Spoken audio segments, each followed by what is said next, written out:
quadratic equation.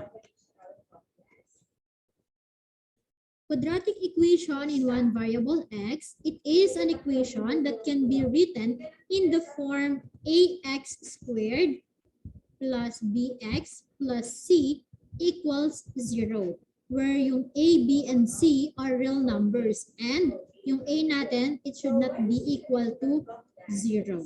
Okay? And the standard form of a quadratic equation is ito, ax squared plus bx plus c equals 0. Again, that is the standard form in quadratic equation. And since a is not equal to 0, the degree of polynomial ax squared plus bx plus c is 2. Bakit 2? Pag sinabi natin degree of polynomial, tumitingin tayo dun sa highest exponent ng ating variable. So we have x dito, may x dyan, pero ang ating highest exponent is 2. Kasi ito, that is, kapag wala siyang exponent, automatic meron tayong exponent na 1. Okay, so we have the highest, which is 2. That's why the degree of the polynomial is 2. Okay, and next, we have here the example. Let's determine if the given equation is a quadratic or not. Kagaya ng sinabi ko, the degree, it should be 2. Okay, so I will give some equation and try to determine if the given equation is a quadratic or not. So the first equation is, we have 3x plus 4 equals 9. Is it a quadratic equation or not? Not quadratic po. Not quadratic. Bakit? Ilan kaya yung degree of polynomial natin? So we are looking for the highest degree. So ibig sabihin, kung wala tong exponent, meron tayong automatic na 1 as the exponent. So ibig sabihin, we have first 1. degree or 1. Okay? So since we have the first degree, that is not a quadratic function. Bakit? Kailangan kasi natin ng second degree or 2 as our degree. Another, we have 11y squared minus y equals 7. Is it a quadratic function or quadratic equation, I mean, or not? Quadratic. Quadratic.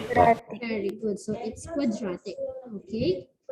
And for our next equation, we have 2x minus 5x cubed equals 0. Is it quadratic or not? Not quadratic po. Bakit kaya siya not quadratic?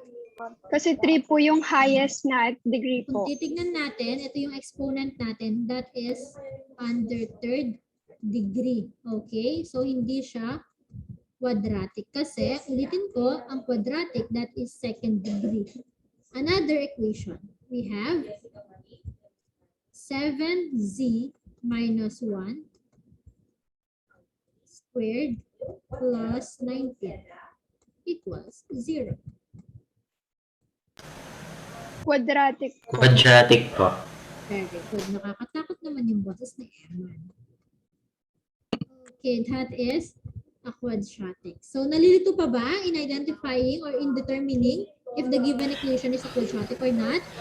Basta po merong exponent po na 2, quadratic po siya. Oh, sige nga, magbibigay nga ako. Halimbawa, x raised to 4 plus 2x raised to 2 minus 10. Meron tong exponent na 2. Is it quadratic? Not po. Kasi yung 4 po yung highest Yeah. degree po niya. Okay, so be careful. Hindi porket meron siyang exponent na 2, quadratic na siya. Tinitignan natin yung highest exponent. Clear na ba yun ngayon? Opo. Isa pa po. 3x cubed minus 4x plus 2x squared equals 7. Sige nga. Not po. Not po. Very good. Not It's po. not quadratic kasi ang highest exponent ay 3. Okay? Tumitingin kasi tayo dun sa highest exponent. So since Kailangan po pare-parehas sila na Hindi, dapat highest yung dapat 2. na may pare-pareho. Dapat tumitingin ka dun sa highest exponent. Meron tayong highest exponent dito, 3. Meron tayong another exponent, 1, and also 2. So, ang pinakamataas is si 3. So, since pinakamataas si 3, that is a third degree and not a quadratic. Kasi dapat ang pinakamataas niya is si 2. Halimbawa, ito may 2, tapos ito may 1. Pinakamataas si 2, that's why it's quadratic. Kailangan po sa mga Dapat given, lang. kailangan po sa mga given is 2 lang po yung pinakamataas. Yes, exactly. Okay, doon natin madedetermine na ang given equation is a quadratic. Kapag ang highest exponent is 2. Okay, maliwanag na ba? Opo. Okay, Apo. how about the others? May Teacher, question paano pa po ba? pag wala pong squared sa ano? Kapag wala, that is not a quadratic. Halimbawa, First ito, degree. Isusulat wala po man nun, siya- ano? First degree po or not? Kapag pinapa-identify quadratic. lang naman kung quadratic or not, isusulat mo kung quadratic and not quadratic. Pero dito, nilagay ko first degree kasi in-identify muna natin yung ating mga degree para ma-identify mo kung quadratic ba siya o hindi. So, since dito, Sige po, first teacher. degree Thank you siya, po. okay, Kurt? Since dito, first degree siya, hindi siya second degree, that is not a quadratic. Maliwanag na? Yes po. Oh, how about dun sa mga iba? Opo. Apo. Okay. Next, we have to write the following quadratic equations in standard form. Ano na kasi ulit yung standard form na binanggit ko kanina? We have ax squared x plus squared bx plus c bx plus equals c 0 po. equals 0. Very good. So this is our standard form. And kailangan nating i-determine yung mga corresponding values ng A, B, and C. Paano? So tingin lang kayo dun sa ating mga variables. Okay, si A, kung ano yung kasama ni x squared, siya yung ating value ng A. Kung ano yung kasama ni x, siya yung value ni B, and yung C, yung walang kasamang x. Okay, or kahit na anong variable. That is a constant. Okay, so magbibigay ako ng mga example. So let's say we have 11x squared minus x equals 7. So, solution, ang gagawin lang natin, parang ano lang, kung ano yung ginawa mo bago mo siya nagawang standard form. Dito natin ilalagay sa solution. So, halimbawa, 11. Kulang po topic. Okay, Aryan. So, 11x squared minus x equals 7. Kinapit ko muna yung given. So, kailangan natin siyang i-transform into standard form. So, kung papansinin nyo, si 11x squared nasa pwesto na siya. So, kakopy lang natin yung 11x squared. And then, ito, nasa pwesto na siya. Pero yung ating 7, which is our C, Wala pa. So, gagawin natin is to transpose. Ililipat po. Okay, ililipat. At tandaan, kapag nililipat natin yung isang number or kahit na may kasamang variable yan, kailangan natin ma-change yung operation. So, ito ay addition. 7 Bakit? po. Or positive. Magiging negative po. Okay, so 7 magiging negative. And then, we have now minus 7. And since wala nang natira dito sa right side, we have to put 0. And naka-arrange na siya into standard form. We have 11x squared minus x minus 7 equals 0. And that is our standard form. Kakopy lang natin. So 11x squared minus x minus 7 equals 0. Okay? Teacher, And then, pati rin po pa pag cube po, ganyan po yung gagawin. cube. Hindi Apo. tayo cube dito. Ay, hindi na po. Kasi Sige Yung po. kanina parang kanina pa rin. okay, quadratic lang tayo na meron tayong exponent na 2 as the highest. Okay? Maliwanag na ba? Teacher, pakiulit po yun dun sa may x equals to 7 po. Yung papalitan po yung operation. Opo. Okay, so since nandito siya after the equal sign, that is positive 7, kapag nilipat mo siya, mag-change na yung sign. From positive 7, naging negative 7. And then, di ba, equal sign, kakopy. Wala nang natira dito kasi nilipat na natin yung 7. Kaya yan ay 0. And then, ikakopy lang natin siya dito sa ating standard form kasi naka-arrange na siya. Maliwanag na? Teacher, Yes po. Yes?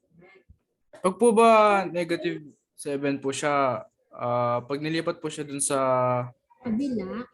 kabila po is magiging +7 po siya. Very good. Okay. Kapag positive, nilipat, magiging negative. Pag negative, Change lang po. nilipat, magiging positive. Okay na?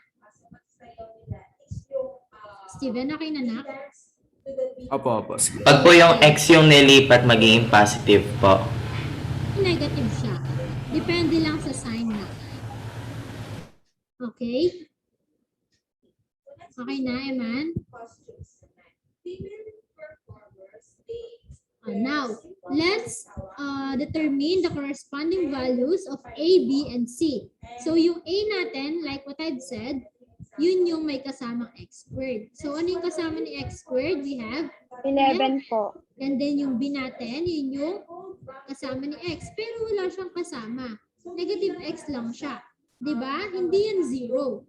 Pero kapag ang variable walang kasamang Automatic one. number, automatic meron tayong 1. Ibig sabihin yan, meron tayong negative x. Ilan yung negative x? Isa. Isa po. Okay? And ang symbol or ang sign natin is negative. That is negative. Negative One. 1 po. Okay? And then yung C natin, we have this one. 7. Hindi Negative lang siya Negative po. 7. Basta may sign, sundan. Okay? Huwag nating tinatanggal yung sign. So, yan yung ating mga corresponding values ng ating A, B, and C. Maliwanag sa first example, Pwede rin po lagyan ng Opo. plus po na. Ay, positive po na, teacher. yung 11, Opo. kapag positive siya, pwede naman, pero mas maganda na wag na natin siyang lagyan. Kasi automatic, kapag wala yung sign, for example dito, wag na nating ilalagay yung 7.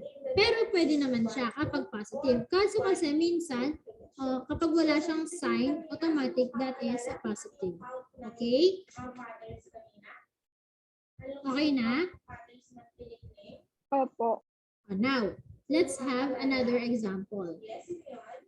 So, we have 9. Dito naman hindi na x yung gagamitin. 9y squared minus 1 equals 8y plus 16. So, sa solution, i-arrange lang natin. We have 9y squared minus 1 equals 8y. Kinapi ko muna siya before natin siya i-arrange plus 16. So, dapat, di ba dito sa right side, walang matitirang value kasi dapat yan ay 0. So, gagawin natin yan, ililipat natin si 8y. Transpose. Tsaka po yung Yes. Okay, so since si 9y squared lagay na siya sa position niya, kakopy na lang natin siya. And then si 8y, pag nilipat natin siya, magiging negative 8y kasi 8y po. positive siya. And then, meron tayo dito negative 1, kakopy natin. Si positive 16 nilipat, naging negative 16. Magiging negative 16 po. And then equals 0 kasi wala nang nakalagay dito sa ating right side. So ngayon, hindi pa yan naka-arrange sa standard form. Bakit? Kasi meron pa tayong common term. Itong si Like negative sign. Ay, 1, like like terms, okay? Si negative 1 and negative 16, pareho silang C, di ba? Yung walang kasamang variable. So, Opo. ipag-add natin sila since they are same both sign. sides po. Okay? Both are negative. So, negative 1 and negative 16, pag pinag-add mo yan, that is, positive 17. Negative is it positive 17 po. 17? Negative 17 po. Copy sign Okay. lang po. Sa addition and subtraction, kapag they are same sign, kakopy lang natin yung sign. Pero sa multiplication and division, pag same sign, halimbawa, negative times negative or negative divided by negative, dun pa lang siya magiging positive. Okay na? Opo. So now, copy 9y squared minus 8y. And then, yung negative 1 and negative 16, that is negative 17, equals 0. So, yan na yung ating standard form. I-rewrite lang natin siya dito. So, we have 9y squared minus 8y minus 17 equals 0. So, identify na natin ngayon what are the corresponding values of A, B, and C. Yung A, ito yung may exponent 9 2, po. that is 9. Yung B, 8 po. Negative 8 po. Negative 8 po. negative 8. Huwag kinakalimutan yung mga sign. And yung C, Negative 7. Negative 17 po. negative 17. Very good. So, may question ba dito sa ating second example? Wala po. Wala naman po. Wala Okay, po. wala pa naman. And for the last example, we have, let's say, 7x squared minus 7x plus 19 equals 0. So, kung papansinin nyo, naka-arrange na siya sa standard form. Tama? Opo. So, pwede na natin i-leave as blank yung ating solution. And yung standard form natin, so i-rewrite lang natin siya, 7x squared minus 7x plus 19 equals 0. And then, yung ating 7x squared, siya yung ating 8x squared. At yung kasama ng x squared, we have 7. That is the corresponding value of A.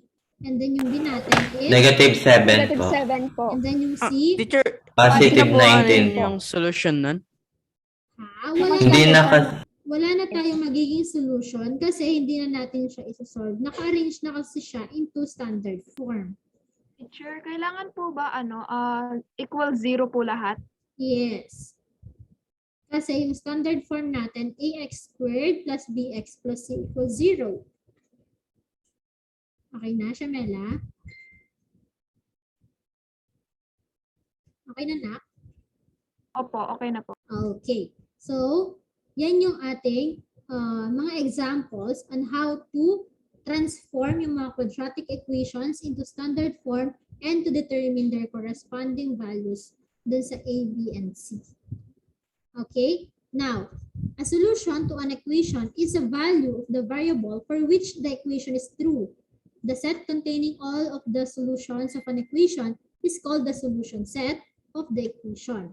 And reminder, in this course, we will only deal with the real numbers solutions. Okay? And example, to verify the solution, halimbawa si 9. Titignan natin if it's a solution to the quadratic equation x squared minus 13x plus 36 equals 0.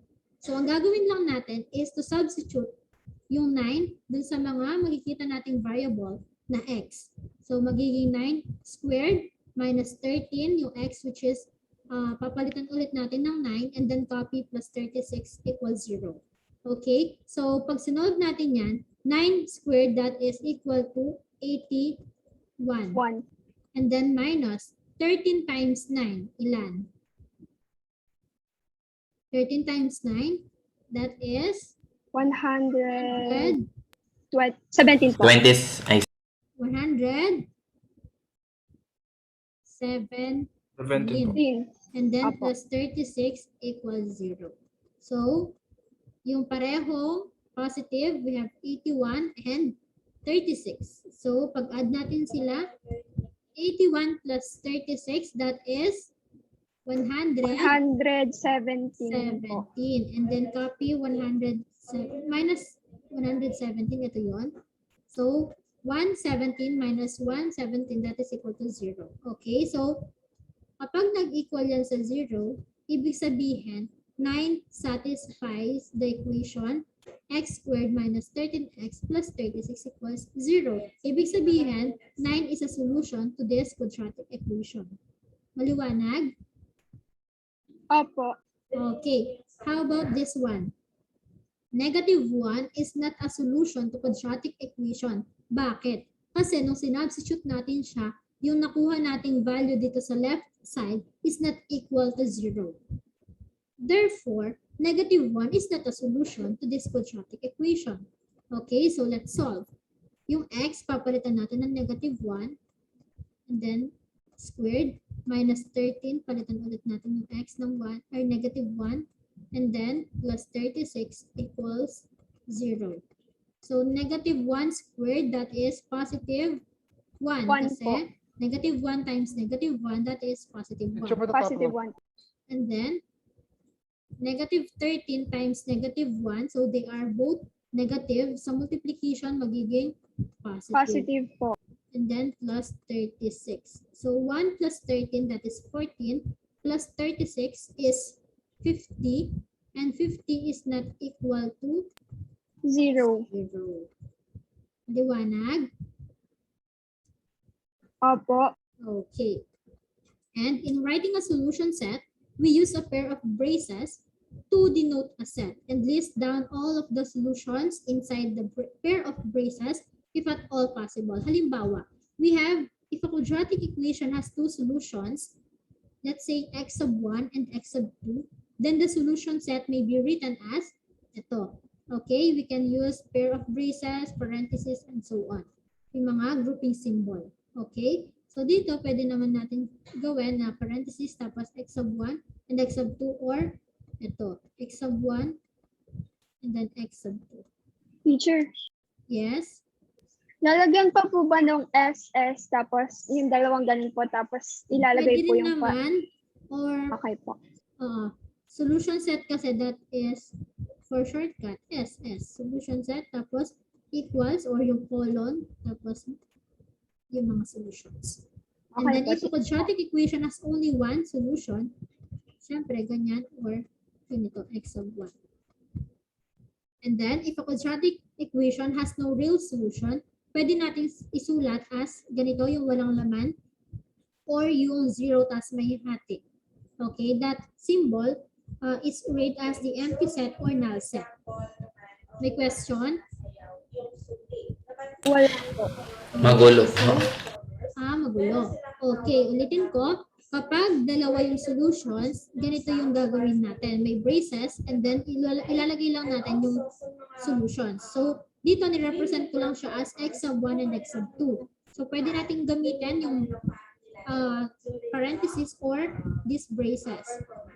So, isusulat lang natin. Halimbawa, yung solution na dalawa, 1 and 2. So, ilagay mo lang, solution set equals 1 and 2.